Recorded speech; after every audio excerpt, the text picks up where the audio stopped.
즉시로 각 회당에서 예수가 하나님의 아들이심을 전파했다. 사울이 다메섹에 있는 제자들과 함께 며칠 있을 때, 그 며칠간, 그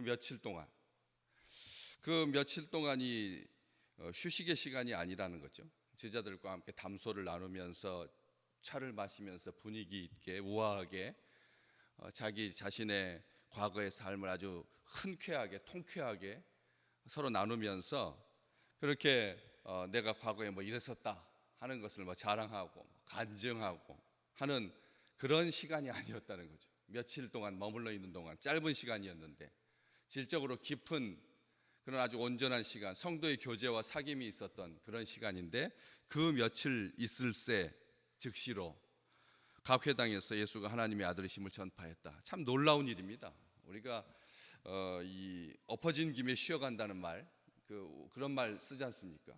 그래서 그냥 친교를 나누는, 교제하는 그런 시간에 복음 이야기는 좀 빼고 뭐 세상적인 이야기라든지 평상시 못했던 이야기들을 하고 싶은 그런 마음들이 있거든요. 아시잖아요. 그래서 우리가 이 주일날 봉사하는 것도 평상시 일주일 동안 했던 일들에서 좀 노임을 받아야지 바깥에서 했던 일을 가지고 내가 잘한다고 해서 교회에서 하면 사실은 그게 봉사가 아니라 오히려 사역이 되고 고역이 될 수가 있다는 것입니다. 그래서 일부러 자기가 안 하던 일을 봉사에서 해보는 것, 이것도 굉장히 중요한 겁니다. 아주 익숙한 것 하는 것이 그게 은사이고 달란트라고 해서 많은 사람들이 그것을 자꾸 시키는 경향이 있다는 거죠. 아시지 않습니까? 예를 들어서 바깥에서 의료 일을 하는 분들한테 주일날까지 와가지고 또 의료 일을 하라고 하면 사실은 그게 전문성이고 생명을 다루는 일이기 때문에 소중한 일이고 귀한 일이지만 본인에게는 직업의 연장선상에 있기 때문에 자칫 잘못했다가는 짜증나기 쉽고 그리고 일처럼 여겨지기가 쉬운 거죠. 주 안에서 안식하기보다는 오히려 그러한 것들이 방해가 될 수가 있어서 조율해 줄 필요가 있습니다. 그래서 안 하던 일을 교회에서 봉사할 때 하는 것이 이게 좋은 일입니다, 원래.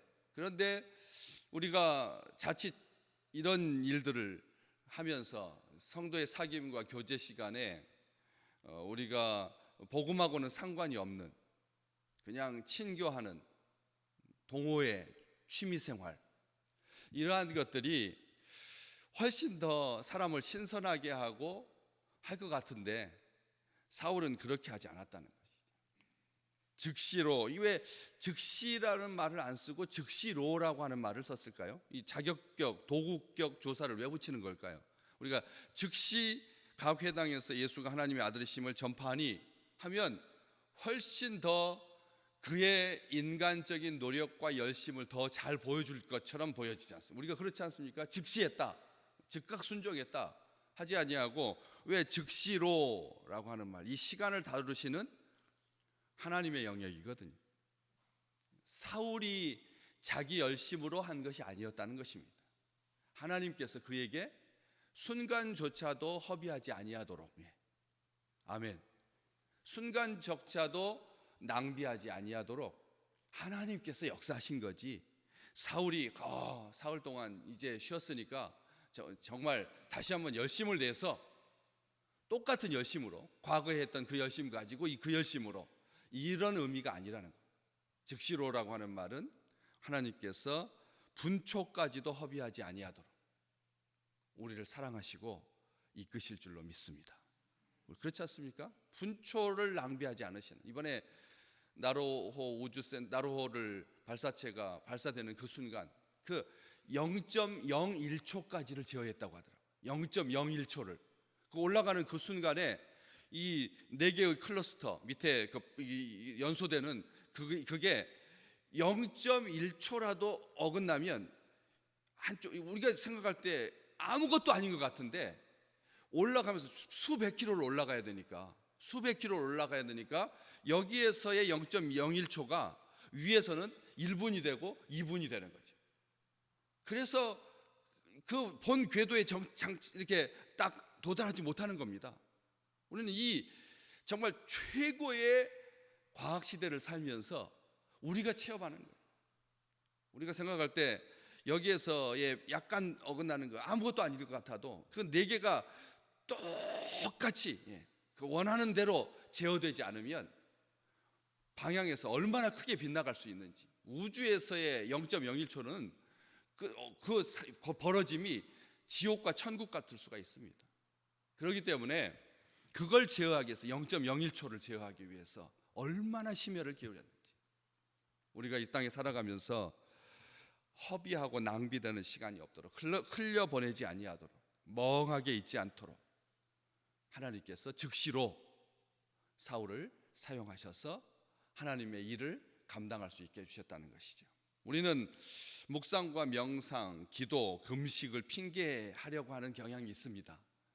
이러한 것들, 그러니까 좋은 명분이 있으니까 그 명분 안에서 자유함을 느끼려고, 자기를 챙기려고 하는 그런 경향들이 있다는 거죠. 우리가 와서 2시간 동안 기도했는데 하면서 세상 일에 관여하지 않으려고 하는, 2시간 동안 기도했으니까 이것은 철저하게 하나님과 나와의 시간이니까 내가 담보해야 된다, 내가 가지고 있어야 된다 라고 하는 그런 마음들이 있을 수 있거든요. 그렇지 않습니까? 주의 일 하는데 내가, 그러니까 집안일 조금 모자란 것은 그것은 네가 감수해라, 감내해라 라고 하는 식으로, 이런 식으로 주의 일을 핑계 삼지 아니에요. 하나님께서 즉시로 순간조차 잘 사용하십니다. 그 사용하시는 내용이 나와 있는 거죠. 각 회당에서 예수가 하나님의 아들이심을 전파했다고. 각 회당에서 왜 사울이 자기하고 좀 동떨어져 있는 사람들한테 복음을 전하면 훨씬 더 좋을 텐데요. 그렇지 않습니까? 왜? 자기를 다 아는 사람들한테, 자기를 다 아는 사람, 요 뒤에 바로 나오지 않습니까? 듣는 사람이 다 놀라 말하되 이 사람이 예루살렘에서 이 이름을, 예수의 이름을 부르는 사람을 멸하려던 자가 아니냐, 여기 온 것도 그들을 결박하여 대제사장들에게 끌어가고자 함이 아니냐. 정말 사울에 대해서 속속들이 알고 있는 사람들입니다. 제일 어려운 게 나를 잘 아는 사람들에게 복음 전하는 거 아니겠습니까? 그렇지 않습니까? 자녀에게, 가족에게, 형제에게 예수를 전한다라고 하는 것이 우리가 끝까지 남겨두는 마지막 종착역 아니겠습니까? 그것은 어려우니까, 평생 걸려야 하는 일이니까, 얼마나 그 일이 수고스러우면 이제 떠나면서 두 아들에게, 둘째 아들한테는 이제 내가 세상 떠나면 천국에서 만나자 이렇게 인사하고, 첫째 아들한테는 이제 영원히 안녕. 그러니까 첫째 아들이 엄마한테 왜 동생한테는 다시 만나자고 하고 왜 나한테는 이제 다시 못 볼 것처럼 그렇게 인사하시냐고. 엄마가 사랑하는 아들을 쓰다듬으면서 너는 예수 안 믿으니까 다시 나하고 못 만나고, 둘째는 예수 잘 믿으니까 나하고 천국에서 만날 거니까 이렇게 인사한 거다. 큰아들이 펑펑 울면서 엄마 아니라고, 내가 예수 믿을 거라고. 그래서 인사 다시 바꿔달라고, 다시 만나자고 인사하자고. 우리 그 이야기를 우리가 왜 알고 있는데요? 왜 기억하는 거죠? 이 마지막 죽는 순간까지도 이게 기도의 제목이기 때문에 그렇지 않습니까? 복음을 형제에게 전한다는 것이 특별하게 자녀에게 예수가 하나님의 아들이심을 우리가 뻔히 알고 있는 것 같고, 같이 내가 신앙생활 잘하니까 잘 들을 것 같고 예수 믿을 것 같아도 그게 쉽지 않기 때문에 그런 이야기가 있는 거 아니겠습니까? 그런 것처럼 사울은 편한 곳, 자기하고 자기를 모르는 사람들한테 가서 복음을 증거하는 것이 훨씬 더 쉽게 먹혀들고, 우리가 그런 일을 하는 것이 편합니다. 차라리 전혀 나를 모르는 사람들한테 가서 복음을 전하는 것이 편하니까 우리가 단기 선교에 가서 마음껏 예수 전하는 거지. 나를 다 알고 있다면, 나의 과거를 다 알고 있다면, 나를 속속들이 알고 있다면, 이렇게 정말 예루살렘에서 이 이름을 부르는 사람을 멸하려던 자가 아니냐. 사울에 대해서 속속들이 알고 있는, 겉으로 봤을 때는 회당이고 사울에게도 익숙하고 유대인들에게도 익숙한 공간이고, 그리고 편한 공간이고 우호적인 공간이고 내 집 같은 공간이고 같은 편이고, 사울에 대해서 정보를 공유하고 있는 네트워크 시스템이 잘 갖춰져 있는, 예수 믿는 사람들하고 상종치 아니하는, 예수 믿는 사람들을 아주 증오했던 그런 사람들에게 가서 복음 전하니까 좋은 것 같지만 실상은 잃어버린 이스라엘의 자손들이었던 것이죠. 잃어버린 사람들이었습니다. 자기들 대신 이단을 척결해 준 사울에 대해서 고마운 마음, 감사한 마음, 좋은 마음도 한편에 있었지만 자기들이 피 묻히지 아니하고 사울의 손을 빌어서 평상시 싫어했던, 신성 모독자라고 여겼던, 그래서 살인자로 여겼던, 저주받은 자로 여겼던 예수를 따르는 사람들을 죽이는 그 일에 사울이 앞장서줘서 속은 좀 시원했지만 그러나 한편으로는 공감한 게 아니었다는 것이죠. 여기에 딱 나오는 것이죠. 그들을 어디에 나옵니까? 22절에 나옵니다.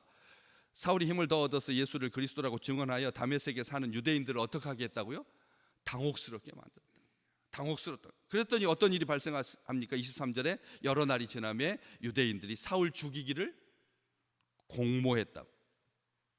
그 계교가 사울에게 알려지고 그래서 그들이 그를 죽이려고 밤낮으로 성문까지 시켰다고. 유대인들이 겉으로는 아주 좋은 네트워크 시스템을 가지고, 유대인들 하면 우리가 그런 생각 갖기 쉽잖아요. 자녀 교육의 달인이다. 이 세상 가운데 어떤 민족보다도 신앙을 전승하는 데 있어서는 정말 탁월한 사람들이다.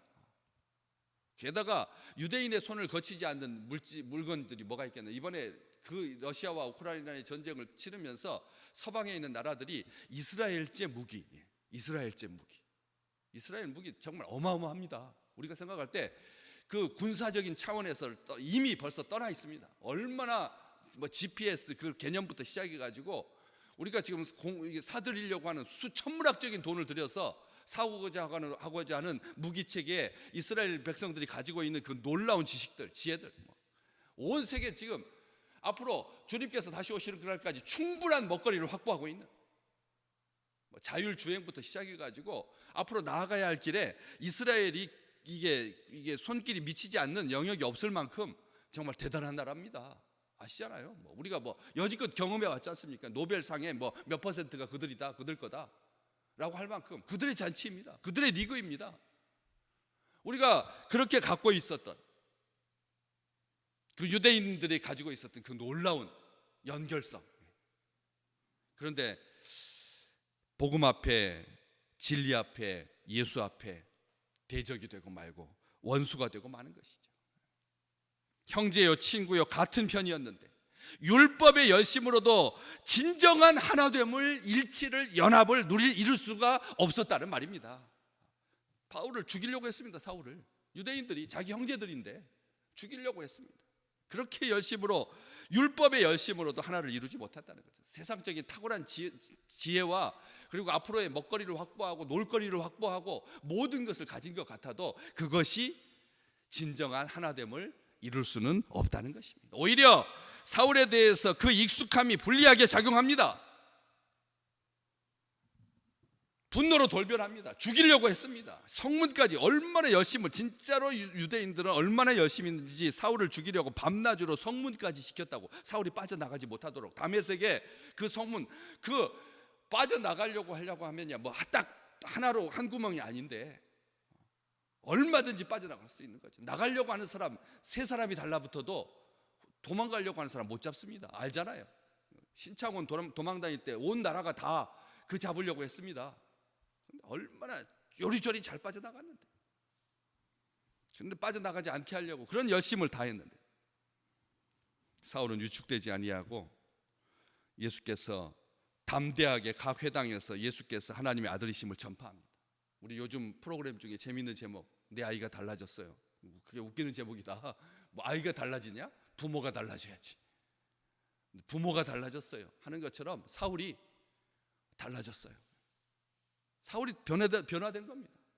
우리 주님께서 그를 변화시켜 주신 겁니다. 우리 주님께서 변화시켜 주셔서 단순한 열심에서 참된 열심으로 방향을 전환된 거죠. 가장 안타까운 일은 정말 엉뚱한 열심인 거지 않습니까? 이 세상에서 가장 안타까운 일은 엉뚱한 열심입니다. 그런데 이 세상에 보면 엉뚱한 열심으로 하루하루 분초를 아끼면서 열심히 사는 사람 얼마나 많은지 모릅니다. 정말 엉뚱한 열심입니다. 그런 것들이 지천으로 널려 있지 않습니까?